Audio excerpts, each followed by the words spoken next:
नमस्कार, आप देख रहे हैं इंडिया न्यूज और मैं हूं आपके साथ अबुल नस्र इकबाल। सबसे बड़े चुनाव पर सबसे बड़ा इंटरव्यू, ये इंटरव्यू सबसे अलग है। इस बेहद खास इंटरव्यू में प्रधानमंत्री मोदी ने 24 का पूरा रोड मैप बताया है। ये पूरा इंटरव्यू आप आज रात 9 बजे इंडिया न्यूज पर देख पाएंगे। सांप्रदायिकता से लेकर विपक्ष की तुष्टीकरण वाली राजनीति पर प्रधानमंत्री मोदी ने क्या कहा है, बार बार विपक्ष पीएम मोदी को गाली क्यों देता है, इन सभी मुद्दों पर पीएम ने दिल खोलकर बात की है।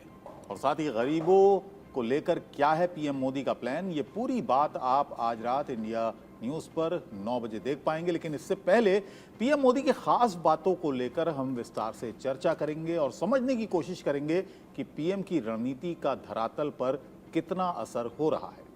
चुनावी रण में विपक्ष क्या मोदी के बनाए चक्रव्यूह में फंस गया है, इन मुद्दों पर भी हम चर्चा करेंगे। लेकिन सबसे पहले आप सुनिए कि विपक्षी दलों के नेताओं की ओर से गाली दिए जाने पर पीएम मोदी ने इंडिया न्यूज के साथ इस सबसे सॉलिड इंटरव्यू में क्या कहा।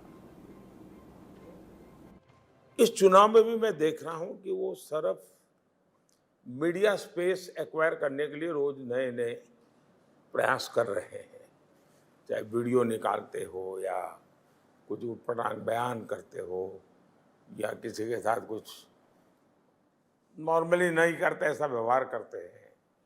तो ये सारी चीज़ें वो मीडिया में स्पेस एक्वायर करने के लिए कर रहे हैं। अब मोदी को गाली एक ऐसी चीज़ है कि उसमें बाकी कुछ हो या ना हो, पब्लिसिटी की गारंटी है। कोई छोटा सा भी नेता अगर मोदी को गाली देगा तो आधे घंटे 1 घंटे के लिए तो टीवी में उसको जगह मिल जाएगी। तो हो सकता है कि मोदी उनके लिए सीढ़ी का काम करता हो। तो प्रधानमंत्री नरेंद्र मोदी का ये इंटरव्यू आज रात आप 9 बजे देख सकते हैं। बहुत सारी बातें प्रधानमंत्री ने इसमें कही, काफ़ी लंबा इंटरव्यू है, बहुत सारी बातें कही हैं। गरीबों को लेकर उन्होंने कहा क्या प्लान है, इसके अलावा रोजगार को लेकर उन्होंने अपना वक्तव्य दिया। तो तमाम मुद्दों पर उन्होंने बात की है। हम एक एक कर आपको आज उसके अंश भी दिखाएंगे और इस पर चर्चा भी करेंगे। हमारे साथ खास मेहमान बने हुए हैं। आलोक मेहता जी हमारे साथ हैं, एडिटोरियल डायरेक्टर हैं। अरविंद मोहन जी हमारे साथ होंगे, कंसल्टिंग एडिटर। शांतनु गुप्ता हमारे साथ होंगे, वरिष्ठ पत्रकार हैं। और प्रकाश भंडारी हमारे साथ हैं, जो वरिष्ठ पत्रकार हैं। शांतनु जी, आप ही से शुरू करते हैं। आप सभी का स्वागत है।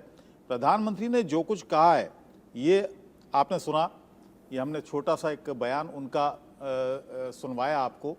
गाली वाला जो मामला है कि प्रधानमंत्री पहले भी कहते रहे हैं कि मुझे जितनी गालियां देता है विपक्ष में उतना ज़्यादा मजबूत हो जाता हूं। इस बार भी उन्होंने वही बात दोहराई। क्या मानेंगे आप, इन चुनाव पर क्या असर होने वाला है प्रधानमंत्री की इस भावुक अपील का? देखिए, पहले तो मैं और सारे दर्शक काफी लालायित हैं इस इंटरव्यू को देखने के लिए। मेरे ख्याल से आज रात के 9 बजे आएगा जी।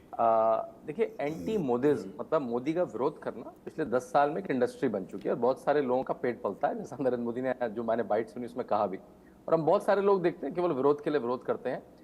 और वो जब विरोध करते हैं लेकिन उसका अपोजिट लोग जमीन पर देखते हैं। लोग तो देखते हैं भाई मेरा तो कल्याण हो रहा है, मेरे सिर के ऊपर तो छत आ गई है, मुझे तो टॉयलेट मिल गया है, मुझे तो डीबीटी से पैसा मिल रहा है पीएम किसान का, मेरे घर में तो चूल्हा आ गया है, मेरे घर में तो पानी आ गया है। तो जब वो देखते हैं वो कहते हैं ये क्यों विरोध कर रहे हैं मोदी का। फिर उनको दिखता है कि भाई ये मोदी का विरोध इसलिए है क्योंकि उनको सत्ता बचानी है। किसी को गांधी परिवार की सत्ता बचानी है, किसी को यादव परिवार की सत्ता बनानी है, किसी को स्टालिन परिवार की सत्ता बतानी है, तो किसी को पवार परिवार की सत्ता बचानी है।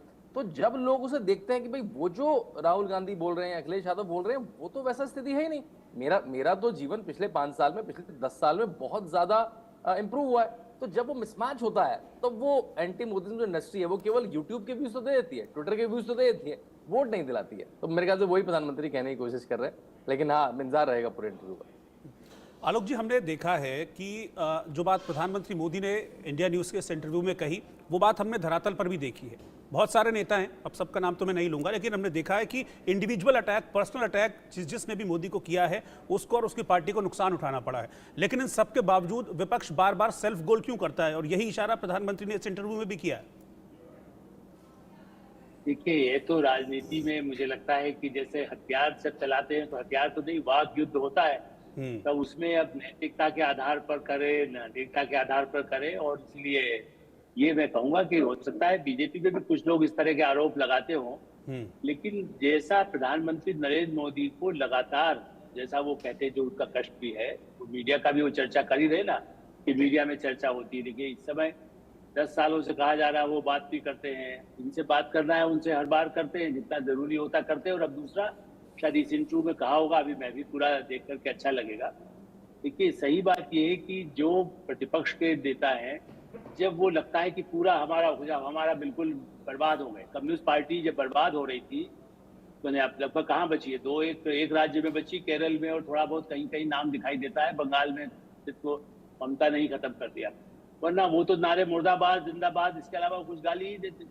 मैं तो संपादक रहा जहाँ अरविंद मोहन जी रहे हैं, वहाँ यूनियन कम्युनिस्टों की यदि है या पटना में, तो वो लोग क्या करते थे, वो संपादक के खिलाफ ही सबसे बड़ा जिहाद छेड़ते थे। राजेंद्र माथुर जैसे संपादक, मनोहर श्याम जोशी जैसे संपादक, हम तो कुछ भी नहीं है, सब ऐसे लोग। अच्छा आलोक जी, जब प्रधानमंत्री कहते हैं कि उनको विपक्ष गाली देता है, भर भर कर गाली देता है, उससे उनकी मुराद क्या होती है? क्योंकि जब राजनीति करता है तो व्यक्ति, तो जाहिर है बुरा भला तो कहा जाता है एक दूसरे को। नहीं, किसकी मुराद पूरी होती, प्रतिपक्ष की कह रहे हैं आप या प्रधानमंत्री खुद की? जी आप क्या कह रहे हैं, किसकी मुराद पूरी होती है, प्रतिपक्ष के नहीं नेताओं नहीं, की मुराद या... मतलब इसका मतलब क्या है? जब प्रधानमंत्री कहते हैं कि उनको भर भर कर गाली देता है विपक्ष, वो अपने इस एक भावुक अपील है और लोगों को शायद अपील भी करती होगी ये, इसके पीछे की वजह क्या है? वो किस बात को कहते हैं? जो उनकी बुराई करता है विपक्ष उसको कहते हैं, या कुछ पर्टिकुलर किसी बात को लेकर वो कहते हैं ऐसा? देखिए मुझे लगता है हर व्यक्ति थोड़ा संवेदनशील होता है, और मैं इसको अपील नहीं मानता। ये ठीक है कि हमारे संपादक दोनों यशवंत राणा जी हैं, और ऐश्वर्या जी ने भी जिस तरह से बात की, गुलाटी जी ने किया, तो एक उनको लगता है दिल खोल करके बात करें। इसीलिए जो अपने साथी सहयोगी कह रहे हैं, जब उनको लगता है कि इनके सामने हम खुल की, वैसे भी मैंने देखा और भी जो उनमें कोशिश वो कर रहे हैं, मैं हमेशा मानता हूँ जो बगैर जिसको ऑन रिकॉर्ड आपसे बात होती है तो मुझे अलग तरह से मैं बात करता ही। तो मुझे ऐसा लगता है कि मुझे उनके बारे में अनुमान है कि उनको दर्द है कि उनको अकारण कई ऐसे मामलों में, जैसे मैं जानता हूँ कि उन पर किस तरह के कई आरोप जो वहां भी रहे तो लगाए गए जो निराधार थे, जिससे आप ये कहे ना, जैसे जयप्रकाश जी को जब CIA एजेंट कहा जाता रहा, इंदिरा गांधी कहती थी, तो इंदिरा गांधी का भी इंटरव्यू किया है मैंने, तो आप ये देखिए कि उनको लगता है जिसको मैं बेटी कहता हूँ, वो यदि मुझे हम लोगों को CIA कहे, मोरारजी भाई के लिए कांग्रेस के ही नेता जो उनके साथ काम किए, जब उनको CIA कहा गया, कुछ वो व्यक्त करते थे, इतना गुस्सा होते थे मोरारजी भाई, आज तो मीडिया कुछ नहीं है, ये गुजराती नेता है इसलिए मैं मोरारजी भाई को याद करता हूँ, अपनी पुस्तकों में लिखा है अमल जी। मैं गया तो उन्होंने कहा तो हिंदुस्तान टाइम्स में काम करते हो ना, बिरला के अखबार में हो, मैं बिल्कुल स्वतंत्रता दिवस का संदेश भी नहीं दूंगा, देश के नाम संदेश। मैंने कहा जी जाने की तब मुझे था उनसे मिलने, उन्होंने कहा तुम बैठो, तुम आधा घंटा तुमसे बात करूंगा, लेकिन हाँ उस साप्ताहिक हिंदुस्तान तुम्हारा जो हिंदुस्तान टाइम्स मालिक है उसके लिए नहीं दूंगा। तो ये आज नहीं है, ये कई था।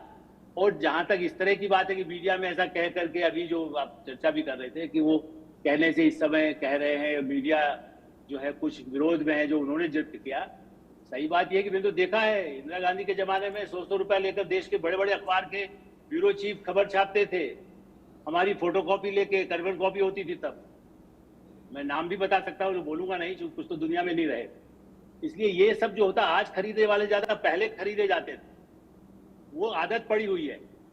सेंट्रल हॉल मेरा बंद हुआ तो मुझे भी कष्ट है कि कई लोगों से मिल लेते थे, लेकिन वहां जो दलाली करने जाते थे पत्रकार के नाम पर, उनका रास्ते बंद हो गए, इसलिए मीडिया में गाली होती। नेताओं को लगता है मेरा धंधा बंद हो गया, उसमें बीजेपी के नेता भी शामिल हैं, ऐसा मैं नहीं कह रहा हूँ कि बीजेपी के नेताओं के धंधे बंद हुए हैं। आज ही मैं दिन में किसी से बात कर रहा था, कई लोगों के बिहार में, मध्य प्रदेश में टिकट कटे हैं, जिनको लोग मानते थे कि तो बड़ा वो है, इनका बड़ा संघ से भी संबंध है, बिल्कुल बर्बरता के साथ टिकट कट गए, तो उनको तकलीफ तो होगी ना। प्रचार आप देख नहीं रहे हैं कि अरे उसको क्यों टिकट मिल गया, कुछ गलत मिले होंगे, मैं नहीं कह रहा हूँ कि कोई सब देवता हो। इंदिरा गांधी के समय भी कोई अच्छे लोग भी थे, नेहरू के समय अच्छे लोग थे, और गाली नेहरू को कम नहीं पड़ती थी, नेहरू तो पक्ष में ही नहीं थे। मेरे पास उनका भाषण रखा हुआ है। ठीक है आलोक जी, मैं एक सवाल प्रकाश जी से लेता हूं। प्रकाश भंडारी जी भी हमारे साथ हैं, फिर उसके बाद हम जो अगली बात पीएम मोदी ने कही है उस पर हम चलेंगे। प्रकाश जी, जो बात कही है प्रधानमंत्री नरेंद्र मोदी ने कि विपक्ष उनको भर भर के गालियां देता है, लेकिन उनका ये भी कहना है कि विपक्ष को अब एक तरीके से ट्रेंड बना दिया है, विपक्ष ने फैशन बना दिया है कि मोदी को गाली दो और उसके बाद चर्चाओं में आ जाओ। लेकिन क्या हम इसको इस तरीके से भी देख सकते हैं कि पीएम मोदी का पब्लिक के साथ कनेक्ट इतना जबरदस्त है कि जो भी direct attack, individual attack PM Modi पर करेगा वो जनता की नजरों में उतर जाएगा? देखिए, मैं जो घड़ी की सुई है उसे 1947 ले जाना चाहूंगा, और वो ये है कि सब तो ये इस बात को मानना पड़ेगा कि पंडित जवाहरलाल नेहरू और इंदिरा गांधी और उसके बाद लाल बहादुर शास्त्री, सॉरी उनके पहले लाल बहादुर शास्त्री, फिर इंदिरा गांधी और फिर राजीव गांधी, इन लोगों ने जो प्रधानमंत्री थे, तो इन लोगों ने देश को एक स्टेबल गवर्नमेंट दी थी। और उसके बाद कोई शख्स है, कोई शख्सियत है, तो उसका नाम है नरेंद्र मोदी। उन्होंने एक देश को एक स्टेबल गवर्नमेंट दी कि देखो देश को एक स्टेबल गवर्नमेंट की जरूरत पड़ती है, बहुत ज्यादा है उसके, क्योंकि उसके इर्द गिर्द, सरकार के इर्द गिर्द सारी चीजें घूमती है।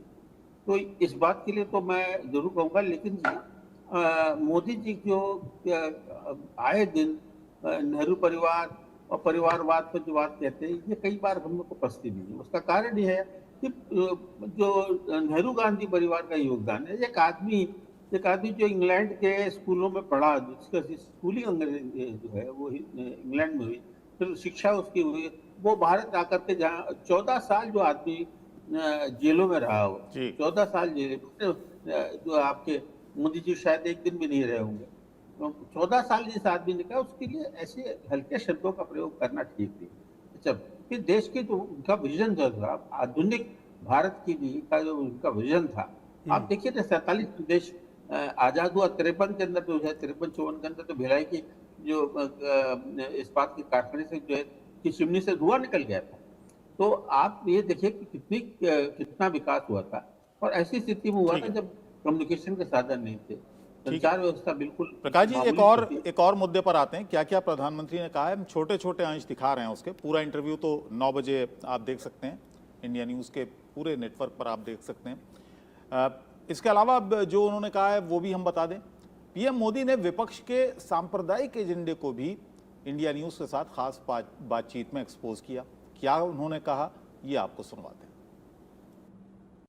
मैं उन कम्युनल पॉलिटिकल पार्टीज के लिए बोल रहा हूं जिन्होंने सेकुलरिज्म का नकाब पहन करके गौर सांप्रदायिकता की है, और इन लोगों में 3 चीजें कॉमन नजर आती मुझे। एक, ये गौर सांप्रदायिक है, ये लोग गौर जातिवादी हैं, ये लोग गौर परिवारवादी हैं। ये 3 चीजें इतनी भरी पड़ी है इनके अंदर, तो इसमें से बाहर नहीं निकल सकते। आलोक जी, मैं आपके पास आ रहा हूं, क्योंकि जो बातें प्रधानमंत्री मोदी ने हमारे इस इंटरव्यू में कही हैं, हम देख रहे हैं कि लोकसभा चुनाव में प्रचार के दौरान बार बार अपनी रैलियों में इन्हीं बात का जिक्र प्रधानमंत्री मोदी कर रहे हैं। एक बार फिर से उन्होंने विपक्ष को घेरा है सांप्रदायिकता के मुद्दे पर। परिवारवाद हमेशा से हम देखते हैं कि जब भी पीएम मोदी अटैक करते हैं विपक्ष पर, तो उनकी टॉप प्रायोरिटीज में रहता है। तो जातिवाद, परिवारवाद को लेकर और सांप्रदायिकता को लेकर एक बार फिर से घेरा है पूरे विपक्ष को। देखिए, ये बहुत बड़ा मुद्दा तो बना हुआ है, और मैं फिर से याद दिलाऊंगा, आपसे भी शायद चर्चा में मैं कह चुका हूं कि राजीव गांधी तक ये कहते थे कि यदि आरक्षण का विस्तार किया गया तो बुद्धू होंगे। तो अब राहुल गांधी उस तरह का मामला लाए। लालू यादव तो हमेशा कहते मेरा यादव उसी के आधार पर जीतेंगे। अखिलेश यादव जी भी, जबकि वो मॉडर्न है, मुलायम सिंह जी से थोड़ा नई पीढ़ी के हैं, लेकिन उसके बाद भी उनको लगता है यादव मुस्लिम वोट बैंक, और पार्टियों को, या उनको लगता है हिंदुत्व तो मोदी या बीजेपी या अटल बिहारी वाजपेयी या जो भी श्यामा प्रसाद मुखर्जी लेके, उनका हिंदुत्व एजेंडा तो बहुत शुरू से क्लियर रहा। लेकिन आश्चर्य ये होता है कि जब उस तरह का, ऐसा नहीं कि मुलायम सिंह या लालू यादव जी बीजेपी वालों के साथ संपर्क में नहीं रहे। लालू यादव तो खैर बिल्कुल कभी वो नहीं आए, लेकिन जेल वेल में जब रहे थे तो सब लोग साथ में, सुशील मोदी अभी जिनका निधन हुआ है। इसलिए ये जो अटैक है, ये इस बात पर उजागर करना है क्योंकि जनता भी उससे ऊब चुकी है। मैं बार बार, कई लोग ये मानते हैं कि जाति के आधार पर, लेकिन आप देखिएगा जो जाति पर इन्होंने भी खड़े किए आरोप, ये कहा जाता है बीजेपी ने भी, जो उनके यहाँ जाति के लोग नहीं आए हैं क्या? आप खाली ये कह सकते हैं कि हाँ मुस्लिम उनका कोई सांसद नहीं है, पहले थे मुख्तार अब्बास नकवी या शाहनवाज हुसैन, लेकिन अभी नहीं है। हो सकता है राज्यसभा में कोई आए, उनमें से कब आए ये नहीं कह रहा हूँ, क्योंकि मुझे ऐसा लगता है कि इस पर हमला करना इसलिए कि जनता के बीच में उनका एक लक्ष्य है। हो सकता है जैसा आपके कुछ हमारे मित्र कहते हैं, जब उनको वो ज्यादा नहीं मिलेगा, कम नहीं मिलेगा। मेरा तो मानना है कि इस लड़ाई में चाहे पराजय हो, लेकिन जातिवाद और सांप्रदायिकता के खिलाफ उनको मुहिम जारी रखना चाहिए, क्योंकि वो नहीं रखेंगे, या जो पत्रकार है उनका मीडिया में भी रोल यही है कि हम क्यों कहें कि ये हमारे साथी कोई है तो वो मुस्लिम है तो उसके साथ भेदभाव हो, उसके साथ हम ईद पे खाना नहीं खा सकेंगे क्योंकि वो तो मांसाहारी है। राहुल गांधी ने तो वही बदतमीजी की ना, कि ईद का खाना, अरे झूठ बोल रहे हैं क्या, ये शाकाहारी नहीं है, ये मांसाहारी है क्या? अरे हर आदमी मांसाहारी नहीं होता। अबुल जी पूछिए, उनके साथ सब लोग साथ में लंच करते हैं कि नहीं करते आप लोग? बिल्कुल। तो मेरा ऐसा मानना है कि इस तरह से जो जाति और धर्म के आधार पर एक कटुता पैदा कर रहे हैं, ठीक है। और मैंने इसीलिए कहा कि प्रकाश जी आप क्या मानते हैं? प्रकाश जी आप क्या मानते हैं? अब तक जब से हमने देखा, होश संभालने हुए और हमने देखा, भारतीय जनता पार्टी को तमाम पार्टियां, पूरा विपक्ष कहता है साहब ये सांप्रदायिक पार्टी। आज प्रधानमंत्री ने आरोप लगाया कि ये हम सांप्रदायिक नहीं है, बल्कि ये तमाम पार्टियां जो विपक्ष है वो सांप्रदायिक हैं, इन्होंने सिर्फ सेक्युलरिज्म का चोला पहन रखा है। साहब देखिए, भाजपा चाहे कुछ भी कहे, भाजपा की जो नीयत है, जो नीयत और जो कुछ करते हैं और जो उनके मन है, समझे, वो तो आप मान के चलिए वो तो बिल्कुल मुस्लिम विरोधी है, इसमें कोई शक नहीं है। अब प्रधानमंत्री चाहे चुनाव के वक्त में उन्होंने हमारे राजस्थान में सबसे पहले उन्होंने जो पत्थर फेंकना शुरू किया मुस्लिमों पे, वो हमारे राजस्थान में वहां से शुरू हुआ था, बांसवाड़ा में, जहां पर मुसलमानों की आबादी बहुत कम, वहां से शुरू किया, फिर टोंक आकर किया, और टोंक जो राजस्थान को से ये उनका जो मुहिम चालू हुई मुसलमानों के खिलाफ, वो राजस्थान से चालू। और मैं आपको कह सकता हूं कि जितने कटु शब्दों का उन्होंने प्रयोग किया, वो आज तक भारत का कोई भी प्रधानमंत्री इतने खराब शब्दों का प्रयोग किसी ने नहीं किया किसी जाति के लिए, जो मोदी जी ने किया। ऐसे ये आग, मतलब आग उगली थी उन्होंने बिल्कुल, और हमको हमेशा ये लग रहा था कि दंगा ना हो जाएगा, ऐसी स्थिति। और पूरे देश में ऐसी स्थिति, इतनी जबरदस्त मीडिया ने उसे दोहराया और फैलाया इस बात को, लेकिन फिर भी मैं जो अल्पसंख्यक समुदाय है उसको मैं उसका नमन कर, उसको मैं उनके सामने हाथ जोड़ता हूँ कि उसने इतने भड़काऊ भाषण के बावजूद भी उन्होंने मोदी जी को माफ कर दिया। मोदी जी और उनकी पार्टी का आप अल्पसंख्यक जो हैं उनसे बिल्कुल अलग नहीं कर सकते। ये हमेशा हर चुनाव जो है ये पोलराइजेशन पे और तुष्टिकरण के नाम पे जीतेंगे। इनको हिंदुत्व जो है वो सिर्फ राज करने के लिए, और ये मंदिरों का मुद्दा आज नहीं, आज से 500 साल आगे तक, और एंटी मुस्लिम जो इनकी फीलिंग्स है, ये आज से नहीं, आज से 500 साल आगे तक ये इसका प्रयोग करते रहेंगे। और आप देखेंगे, हम सब देखेंगे, और हमारे आने वाली पीढ़ी देखेगी कि ये सिर्फ हिंदुत्व और एंटी मुस्लिम जो इनकी फीलिंग्स है उसको वोट करेंगे। ठीक है शांतनु जी, एक सवाल आपसे, ये जो सांप्रदायिकता है, जातिवाद है, परिवारवाद है, मतलब ये किसी एक पार्टी के लिए नहीं, मुझे लगता है कि शायद मोर और लेस ये आज हर एक पार्टी में कहीं ना कहीं एग्जिस्ट करता है, बस सब अपनी ईज के अकॉर्डिंग इसको इस्तेमाल कर रहे हैं। मेरे ख्याल से मैं इससे सहमत नहीं हूँ। पिछले 10 साल में जो नरेंद्र मोदी ने राजनीति की व्याकरण को बदला है, मेरे ख्याल से उसको देखना होगा। उसके पहले बिल्कुल आपने देखा किसी तरह की आइडेंटिटी की राजनीति होती थी, या तो जाति की आइडेंटिटी हो या वो धर्म की आइडेंटिटी हो। उसकी जरूरत इसलिए पड़ती थी कि अगर आप काम नहीं करेंगे, अगर आप व्यक्ति का जीवन नहीं सुधारेंगे, तो क्या ढूंढेगा आप में? वो आपका काम तो देखने का, आपके पास दिखाने के लिए कुछ है नहीं, तो आप क्या करेंगे? यही कांग्रेस ने करा। कांग्रेस ने 70 साल करा क्या? मुसलमानों को डराओ हिंदुओं से, जो हमारे एक पैनलिस्ट भी डरा रहे हैं, मुझे देखना पता नहीं पैनल में बोल कैसे रहे हैं वो पैनलिस्ट भी डरा रहे हैं आपको। यही हो रहा है। यही बड़ी आसान कमेंट्री टीवी पे भी होती थी कि मुसलमानों को डराओ, अरे ये हो गया, और हिंदू को कभी हिंदू मत बोलो। हिंदू को बोलो तुम हिंदू नहीं हो, तुम ब्राह्मण हो, तुम क्षत्रिय हो, तुम शाक्य हो, तुम वैश्य हो, और उनको बांट के वोट ले लो।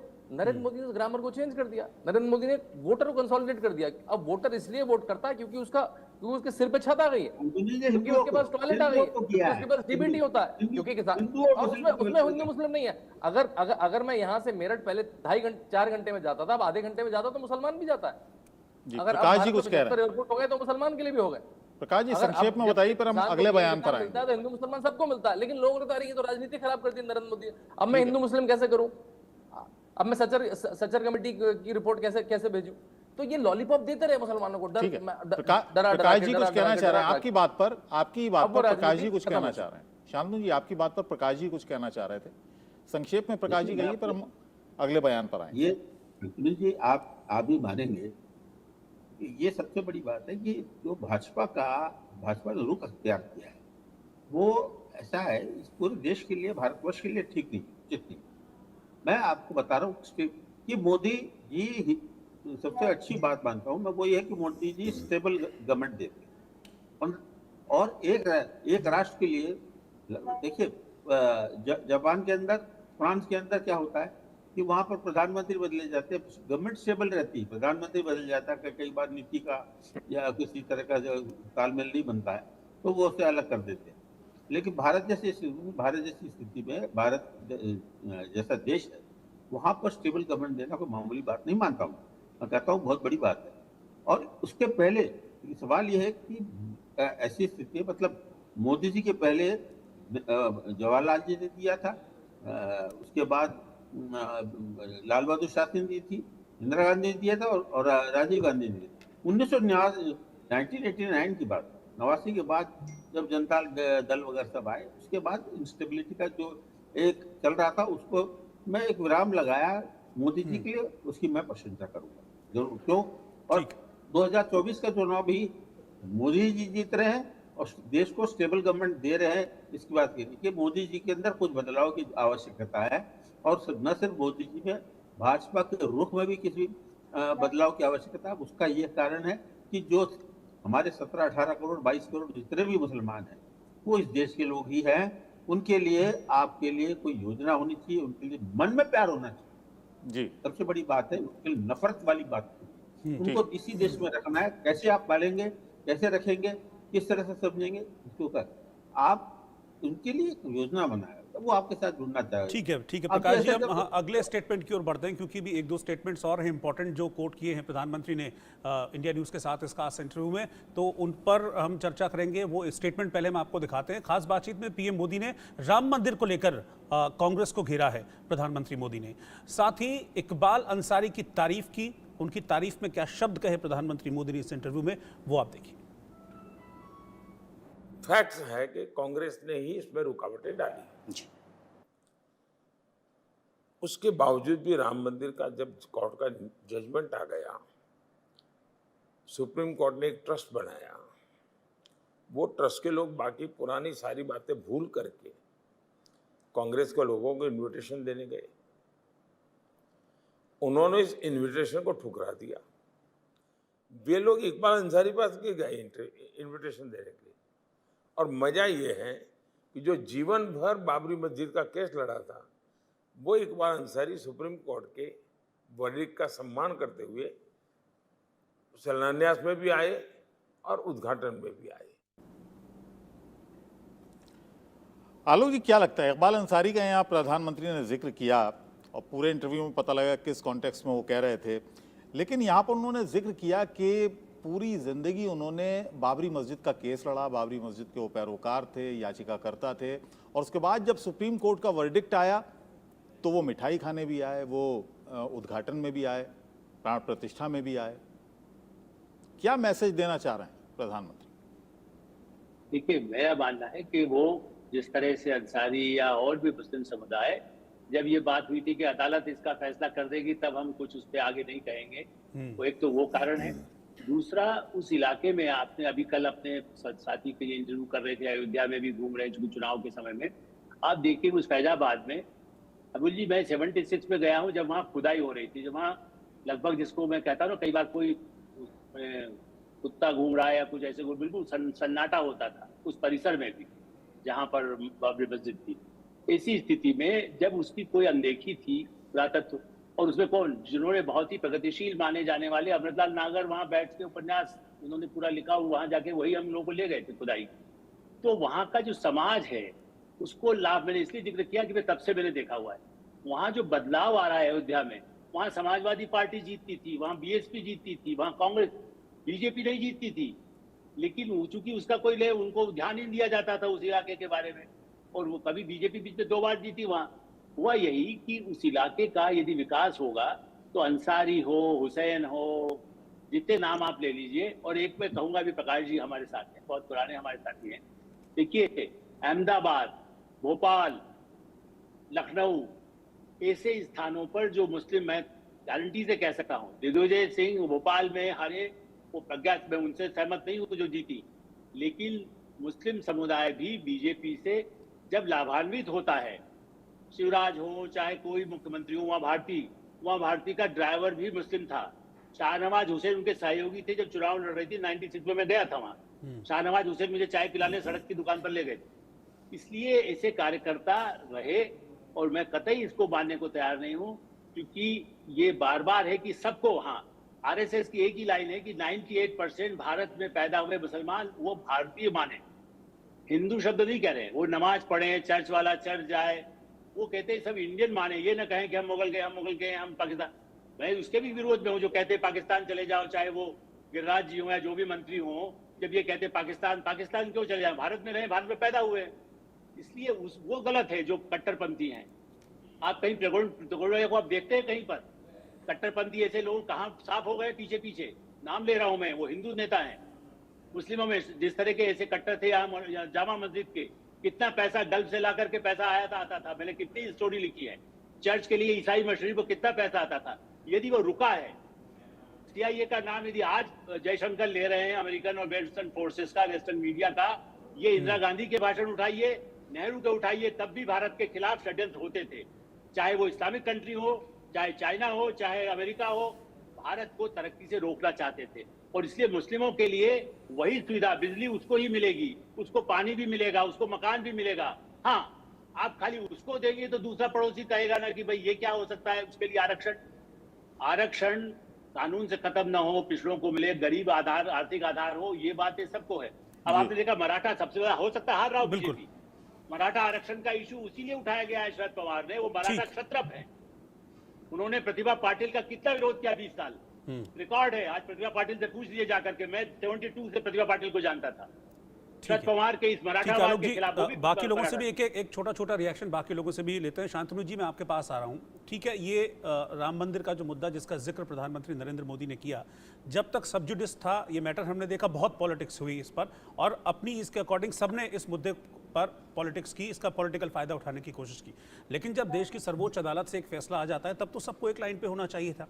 आस्था का विषय, कम से कम जब राम मंदिर की प्राण प्रतिष्ठा हुई थी तब विपक्ष को वहां पर मौजूद रहना चाहिए था, लेकिन फिर भी उस मामले में एक अलग पॉलिटिक्स कर रहे थे। देखिए, आपने ठीक कहा, 1989 से जब VHP ने आंदोलन शुरू करा 1984-85 में, तब से 1989 में पालमपुर अधिवेशन में भाजपा ने कहा कि राम मंदिर हमारे आस्था का मुद्दा है, और तब से उनके मैनिफेस्टो में रहा।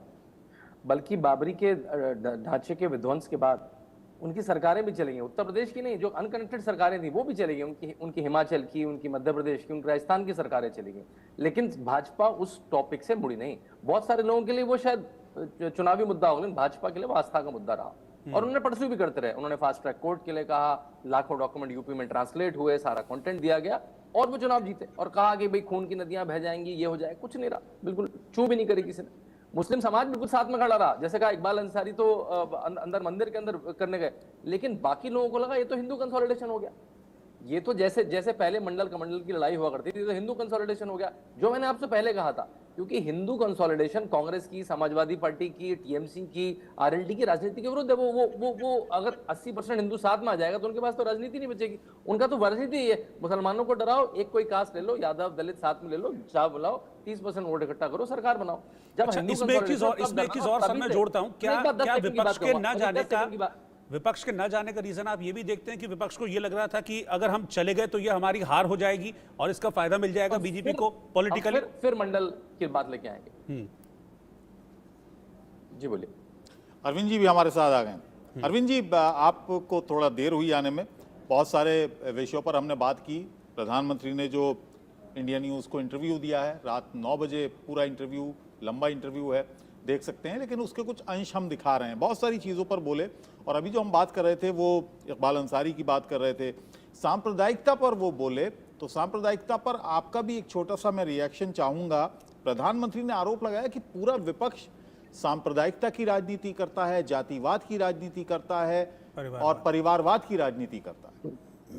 इस पर आप क्या मानते हैं? क्योंकि सांप्रदायिकता का जो पूरा का पूरा विपक्ष का आरोप रहता है वो बीजेपी पर रहता है। देखिए, सांप्रदायिकता की पॉलिटिक्स कोई नई नहीं है और अकेले अभी नहीं है और न राम मंदिर से शुरू हुई है। सांप्रदायिकता विभाजन से पहले से शुरू हुई है और वो फूट डालने में अंग्रेजी सत्ता का कितना हाथ था ये कहना मुश्किल है। तो इसलिए सांप्रदायिकता की पॉलिटिक्स तब से चली आ रही है। उस पॉलिटिक्स को निश्चित रूप से सेकुलर कही जाने वाली पार्टियों ने भी अपने अपने ढंग से इस्तेमाल किया, लेकिन जिस तरह से बीजेपी और संघ परिवार ने इसे एक इशू बनाया है और उनको लगता है कि इसके सहारे वो पूरा राज कर लेंगे और इसके सहारे पूरे मुल्क पे उनका शासन हो जाएगा, वो पॉलिटिक्स कोई छुपी नहीं है। मेरे ख्याल से हम सब लोग जो बैठे हुए हैं इन सब ने ये सारी कहानी देखी सुनी है। कहानी को कश्मीर के 3 सीटों के लिए वो पूरे मुल्क की पॉलिटिक्स क्या करते रहे हैं और जब कश्मीर से 370 खत्म हो गया है तब कश्मीर में क्या कर रहे हैं, वो कहाँ गए लड़ाकू लोग कश्मीर के हिसाब से, तो वो पॉलिटिक्स क्या करते रहे हैं ये पॉलिटिक्स सारे मुल्क ने देखी है और मुल्क ने भुगती है। अभी शांतनु बोल रहे थे तो मुझे लगा कि उस समय के आइडेंटिटी की पॉलिटिक्स नरेंद्र मोदी ने खत्म कर दी है। ये तो कुछ अजीब बात है। आइडेंटिटी की पॉलिटिक्स इस दुनिया से कभी खत्म नहीं हो सकती है, ना हुई है।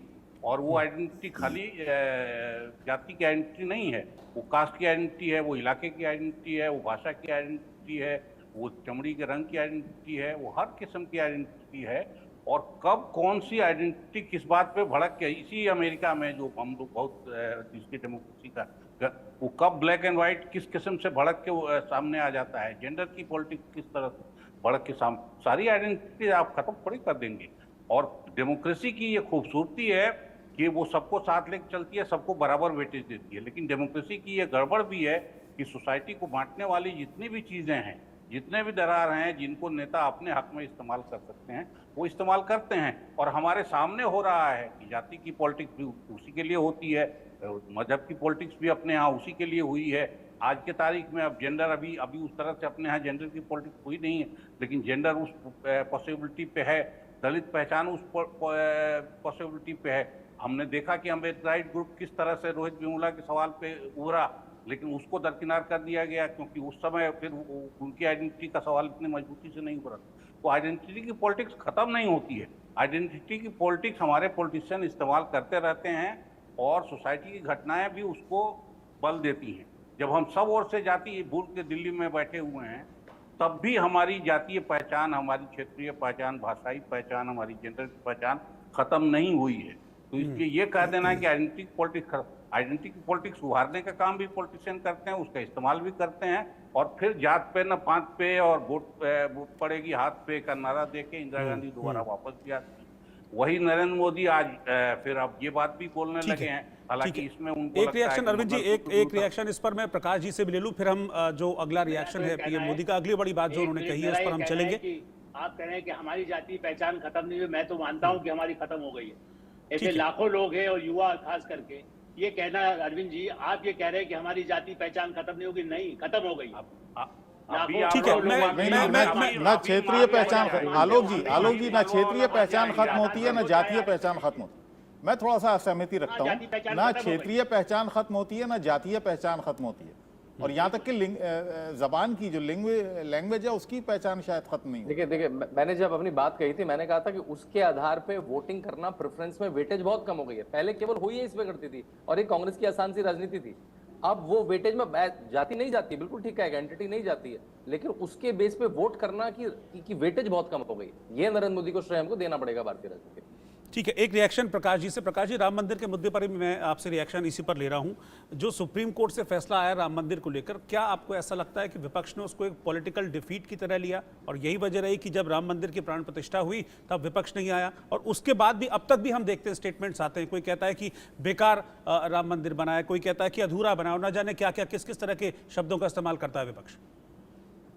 देखिए, अगर कांग्रेस प्राण प्रतिष्ठा में खड़गे साहब, राहुल जी, सोनिया जी, प्रियंका जी और हमारे खुद के अशोक गहलोत नहीं पहुंचे हैं। तो सवाल ये कि इसका कारण राजनीतिक कारण था। वो ये था कि साहब अगर आप प्राण प्रतिष्ठा के दिन पहुंच जाए तो आपका जो सेक्युलर कैरेक्टर है उस पे काली परछाई पड़ने लग जाती। और चुनाव के पहले तो 100 साल पुरानी का पार्टी है, तो इस तरह से जो है वो कम से कम अल्पसंख्यकों के सामने जाना बड़ा मुश्किल हो जाता है उसके लिए। तो ये राजनीतिक कारण थे, मैं तो बिल्कुल स्पष्ट मानता हूँ। लेकिन साथ ही जो राम मंदिर का जो है, राम के मंदिर को, राम को बेचकर जितना कमा सकते थे, राजनीतिक कमाई और राजनीतिक वोट जितने मिल सकते थे, उस पर कहीं ना कहीं विराम लगाइए। मोदी जी को ये हमारी जो कहना है वो ये है कि कम बंद करिए और अगले 5 साल आप ही स्टेबल गवर्नमेंट रहेगी, आप ही प्रधानमंत्री होंगे मोदी जी। तो कम से कम इन 5 सालों में कुछ ऐसा कर दिखाएं कि जो अल्पसंख्यक हैं वो आपके मुरीद हो जाएं, आपकी पूजा करें और ये कहें कि महात्मा गांधी के बाद कोई हमारा रखवाला था तो उसका नाम था नरेंद्र मोदी। वो तो आपको आपका मन बदलना पड़ेगा, आपके मनोभाव बदलना पड़ेगा, आपके अभिप्राय बदलना पड़ेगा। ठीक है प्रकाश जी, अगले स्टेटमेंट पे आ जाते हैं जो उन्होंने इस इंटरव्यू में अगला स्टेटमेंट दिया है। पीएम मोदी गरीबी से निकले, इसलिए गरीबों का दर्द समझते हैं और आगे 5 साल के लिए गरीबों को लेकर उनका क्या प्लान है, देश से गरीबी कैसे हटेगी, इसके बारे में विस्तार से पीएम मोदी ने इंडिया न्यूज़ के साथ बातचीत में बताया। उसकी भी एक झलक आपको दिखाते हैं। मेरा पहला काम है गरीब के घर का चूल्हा जलते रहना चाहिए, तो मैंने इस बात को शुरू किया।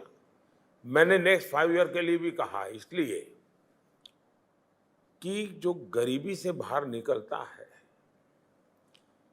उसके जीवन में, जैसे आप अस्पताल से घर आए, इन्हें भी आपको अब ट्रीटमेंट हो चुकी है आपकी, लेकिन प्रिकॉशन जरूरी है। आपको बताता है डॉक्टर कि भाई घर जाने के बाद जरा इतना रेस्ट करना, ये मत खाना, वो मत खाना, ये संभालना। क्यों? बीमारी को तो एड्रेस किया है, क्योंकि कुछ भी अगर थोड़ा सा भी करोगे तो फिर से उस हालत में चले जाओगे। इसलिए गरीब जब गरीबी से बाहर निकलता है तब उसको सबसे ज़्यादा हैंड होल्डिंग की जरूरत होती है। तो देश से गरीबी हटाने के लिए भी कार्यक्रम चलाए, प्रधानमंत्री मोदी ने इस बात का जिक्र किया और जो 5 किलो राशन दिया जाता है उस बात का भी जिक्र किया। बल्कि ये भी प्रधानमंत्री मोदी ने कहा था कि मनमोहन सिंह की सरकार के दौरान, जब मनमोहन सिंह प्राइम मिनिस्टर थे, तो उस दौरान ऐसा होता था कि जो अनाज था, टनों अनाज, वो बर्बाद हो जाता था, लेकिन उसी अनाज को हम ठीक तरीके से स्टोर करके अब लोगों तक पहुंचा रहे हैं। आलोक जी, इस पर क्या कहें?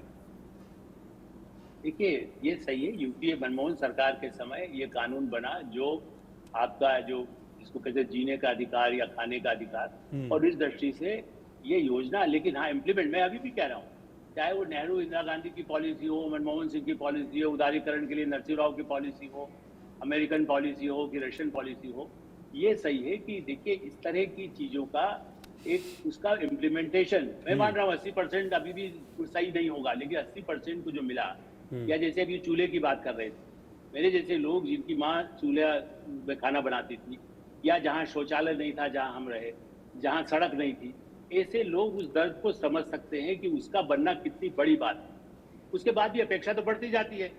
आपके पास 1000 आता है तो 10,000 चाहिए, 10,000 आता है 10 लाख चाहिए। टाटा बिरला मालिक को हमसे ज्यादा होता है कि हमारा मुनाफा कहीं कम नहीं होना चाहिए। मैं ये नहीं कह रहा हूँ, ये कहना कि अपेक्षा कम हो जाएगी, ऐसा नहीं, अपेक्षा सरकार से रहेगी। और इसलिए जो उन्होंने कहा है, मेरा मानना है कि ये सही है कि अभी भी अपेक्षाएं हैं, इसीलिए वोट दे रहे हैं। अगली बार चलो इतना तो मिलेगा। ये जैसे उन्होंने शुरू में भी आपने जो चलाया रोजगार वाला मुद्दा, उसमें भी यही है ना कि अपना रिक्शे वाला, उसको 6 करोड़ लोग या 2.5 करोड़ लोगों ने स्टार्टअप, उसमें स्टार्टअप कई फेल हुए हैं, लेकिन जो बहुत सफल हो गए वो अपना कर रहे हैं, बहुत खुश हैं।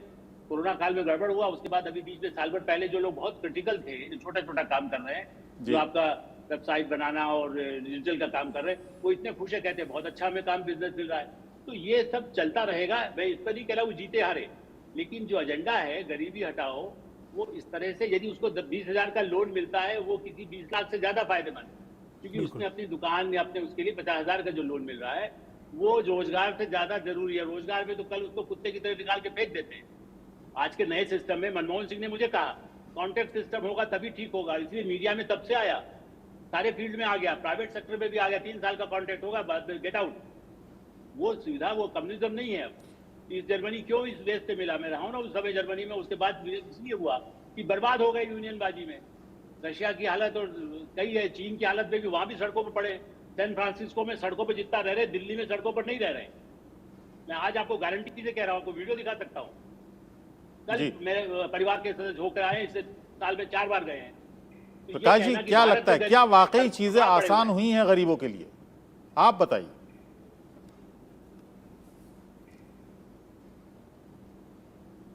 प्रकाश जी, मेरी आवाज मिल रही है? जी मैं जानना चाह रहा था, क्या वाकई चीजें गरीबों के लिए आसान हुई हैं, चाहे वो रोजगार का मामला हो, अनाज का मामला हो, या और जितनी भी फैसिलिटीज हैं उनका मामला हो?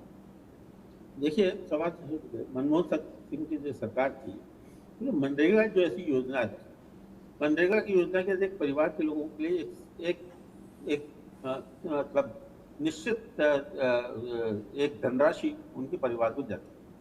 विश्व के अंदर सबसे बड़ी जो है रोजगार की योजना उन्होंने चलाई और सक्सेसफुल भी हुई। थोड़ा करप्शन जितना होता है देश के अंदर, तो हमारे खून में, हमारे जीन्स में, तो ये तो कुछ तरह है। तो मनमोहन सिंह जी की सरकार के अंदर जो हुआ कि मनरेगा के माध्यम से ग्रामीण विकास का एक सिलसिला शुरू, वो अच्छा था। इस कारण जब भाजपा की सरकार आई तो उसको खत्म नहीं किया। तो सवाल ये कि रोजगार के जो साधन आपको उपलब्ध करने हैं। अब प्रशांत किशोर बोलते हैं कि देश के अंदर 60 करोड़ लोग जो है 100 रुपए से कम कमाते हैं।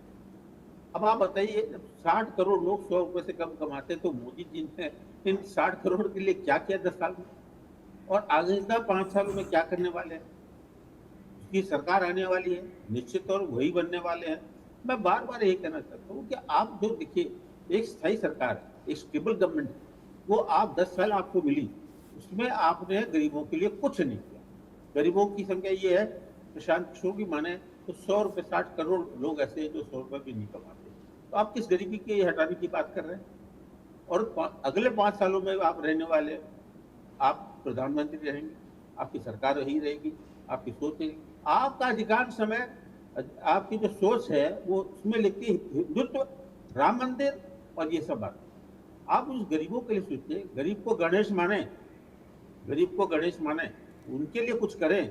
तो मोदी जी, आप इस पूरे मतलब युगों तक आपको लोग याद करेंगे, युगों। देखिए, महात्मा गांधी आजाद भारत के बेचारे वो रहे, उन्होंने तो आजादी पूरी तरह, जब आजाद हुआ तो देखा भी नहीं होगा। लेकिन आप वैसे अपेक्षा की जाती है, आपसे ये अपेक्षा होगी, आम आदमी की होगी, तो 60 करोड़, कम से कम 60 करोड़ लोगों को तो आप भरपेट भोजन तो दीजिए। उनकी जो आय है वो 100 रुपए से बढ़ाइए, कोशिश करिए कि सब उनकी आय बढ़, उनके घरों के अंदर भी दिए जलें, उनके टॉयलेट के अंदर भी पानी आए, उनके घर के अंदर चूल्हे जले, और ये सब अगर आप करेंगे तब भारत का विकास होगा। बाकी आप मंदिर और हिंदुत्व रह गए तो आपको आने वाली पीढ़ी याद नहीं रखेगी। ठीक है बरविन जी, मैं आपके पास आ रहा हूँ। मैं किसी भी चीज़ को कहते हैं कि क्रिटिसाइज करना बहुत आसान होता है, लेकिन चाहे थोड़ा ही फायदा हो, लेकिन जिस शख्स को वो फायदा और लाभ पहुंच रहा है उस योजना का, वही जानता है। फिर चाहे वो किसानों को साल में 6,000 रुपये देने की स्कीम हो, जब 6,000 रुपये आते हैं उनके किसान के खाते में साल में, तब वो क्या महसूस करता है, वो वही जानता है कि वो 6,000 रुपये उसके लिए क्या इंपॉर्टेंस रखते हैं। ऐसे ही कई परिवार हैं, करोड़ों परिवार हैं जिनको 5 किलो राशन मिल रहा है। हमारे देश में ऐसे भी लोग हैं जिनको 1 जून की रोटी नसीब नहीं है, लेकिन उनके लिए जब 5 किलो राशन उनके घर में पहुंचता होगा तो उनके लिए एक अलग खुशी है, उनके लिए एक अलग इंपॉर्टेंस है। क्रिटिसाइज करना बहुत आसान है, जैसा कि विपक्ष करता है, 6,000 से क्या होगा, 5 किलो राशन से क्या होगा। नहीं, ये तो मान लीजिए क्रिटिसिज्म और इसका मसला नहीं है। मसला एक प्रधानमंत्री जब बोलते हैं तो हमारे आपके रिएक्शन और प्रधानमंत्री के रिएक्शन का फर्क है। प्रधानमंत्री के हाथ में करना, सब कुछ करने की ताकत है, और पिछले 10 बरस में उन्होंने जो किया है वो असल में कॉर्पोरेट विकास पे ज्यादा जोर है। अब ये आप उसको सही माने गलत माने वो अलग मसला है, लेकिन उसकी एक सोच रही है कि ऊपर आमदनी बढ़ेगी और बहुत तेज आर्थिक गतिविधि होगी तो नीचे तक विकास जाएगा। और हम सब देख रहे हैं कि इस विकास के मॉडल का हो क्या रहा है। वो ये रहा है कि अमीर अमीर ज्यादा होता जा रहा है, गरीब गरीब ज्यादा होता जा रहा है। ये बीच में जो टपकता है थोड़ा कुछ, वही हम गिन रहे हैं और वही गिनवाना प्रधानमंत्री भी चाहते हैं। तो आप विकास के मॉडल पे सवाल क्यों नहीं उठाते? आप 6,000 करोड़ 6,000 रुपया किसानों को देते हैं, वो गिनती तो करते हैं, लेकिन चुनाव का वायदा आप ही का किसानों के प्रति क्या रहा है? और अगर 10 साल में आप पूरा नहीं कर सकते उसको, तो फिर आपने वायदा क्यों किया? और 6,000 किसान को दे रहे हैं। एक कोयला प्रोजेक्ट में ऑस्ट्रेलिया में 6,000 करोड़ आप वहीं सैंक्शन कर देते हैं स्टेट बैंक के बिहाफ पे अडानी को। तो इसलिए पैसे का, और ये जो जितना खर्चा हम कह रहे हैं अभी भी अनाज पे, उससे ज़्यादा हर साल कॉर्पोरेट ये माफ़ी होती है उनकी देनदारी।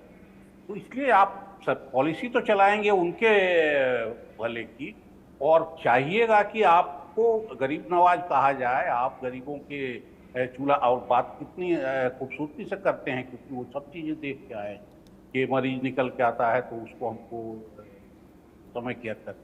ये केयर सिर्फ कहने की बात नहीं, ये करने की बात है, और आर्थिक नीतियों से करने की बात है। ठीक है। तो बजट और आर्थिक नीतियों से जो पढ़ाई हम लोग पढ़ पाते हैं, उसमें ये केयर कम दिखाई देता है। वो सारा सिर्फ दूसरी तरफ दिखाई देता है, बड़े बिजनेस हाउस। ठीक है, चलिए हम प्रधानमंत्री की बात कर रहे थे, सीधे वाराणसी चलते हैं, जहां मातृ शक्ति वंदन कार्यक्रम में प्रधानमंत्री कुछ बोल रहे हैं, सुनते हैं।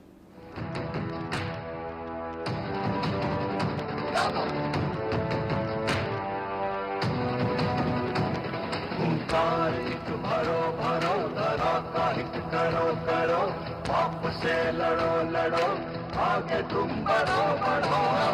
नमो नमो नमो नमो नमो नमो नमो नमो नमो नमो नमो नमो नमो नमो। जब प्रधानमंत्री नरेंद्र मोदी वाराणसी पहुंचे हैं, और इस वक्त जो तस्वीरें आप देख रहे हैं ये वाराणसी के संपूर्णानंद संस्कृत विश्वविद्यालय की तस्वीरें हैं, जहां पर प्रधानमंत्री नरेंद्र मोदी मातृ शक्ति वंदन कार्यक्रम में पहुंचे हैं। यहां पर वो महिलाओं से संवाद करेंगे, ऐसी महिलाएं जिनको सरकार की योजनाओं का लाभ मिला है, ऐसी महिलाओं से प्रधानमंत्री नरेंद्र मोदी का यहां पर संवाद होने वाला है।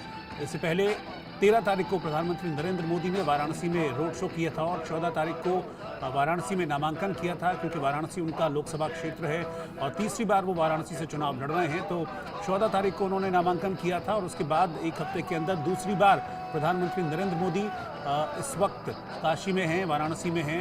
ये उनका 2 दिन का दौरा है। आज इस कार्यक्रम के बाद प्रधानमंत्री वाराणसी में ही रुकेंगे, और कल फिर उनके कुछ कार्यक्रम हैं वाराणसी में। दरअसल प्रधानमंत्री का काशी में आना, मुझे लगता है कि सिर्फ काशी दौरे की तरह ना देखा जाकर इसको पूर्वांचल से पूरी तरह से जोड़कर देखना चाहिए। और अब क्योंकि आगे जो चुनाव है उसमें पूर्वांचल की सीटें हैं बहुत सारी, तो ऐसे में प्रधानमंत्री नरेंद्र मोदी का ये काशी दौरा उस पूरे पूर्वांचल के चुनाव को प्रभावित कर सकता है। और यही वजह भी होती है कि प्रधानमंत्री की नज़र भी सिर्फ बनारस की सीट पर नहीं, बल्कि पूरे जो आसपास की सीटों पर उसका जो प्रभाव रहेगा, क्योंकि बीजेपी को, प्रधानमंत्री को ये उम्मीद है कि इस एक सीट की वजह से आसपास की जो सीटें हैं जहाँ जहाँ अभी चुनाव होने हैं उन पर भी खासा प्रभाव रहेगा। ये भारतीय जनता पार्टी मानकर चल रही है।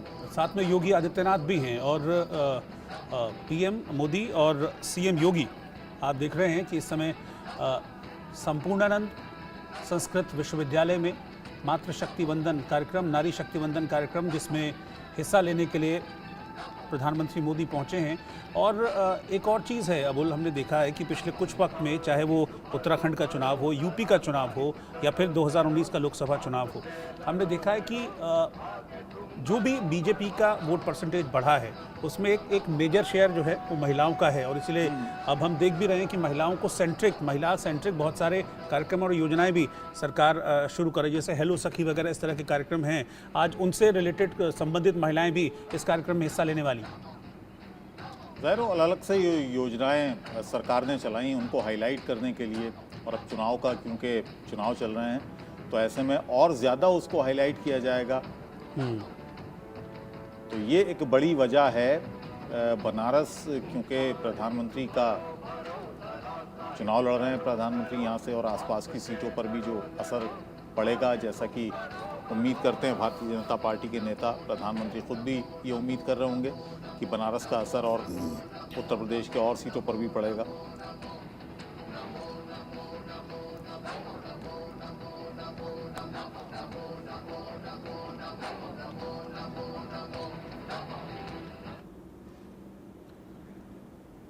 तो काशी से आ रही इन्हीं तस्वीरों के साथ फिलहाल हम एक छोटे से ब्रेक के लिए यहाँ पर रुकेंगे, लेकिन ब्रेक पर जाने से पहले एक बार फिर से आपको याद दिला दें कि प्रधानमंत्री नरेंद्र मोदी का वो इंटरव्यू जिसके कुछ अंश हमने आपको इस पिछले 1 घंटे में दिखाए हैं, वो पूरा इंटरव्यू आप देख पाएंगे रात 9 बजे इंडिया न्यूज़ पर।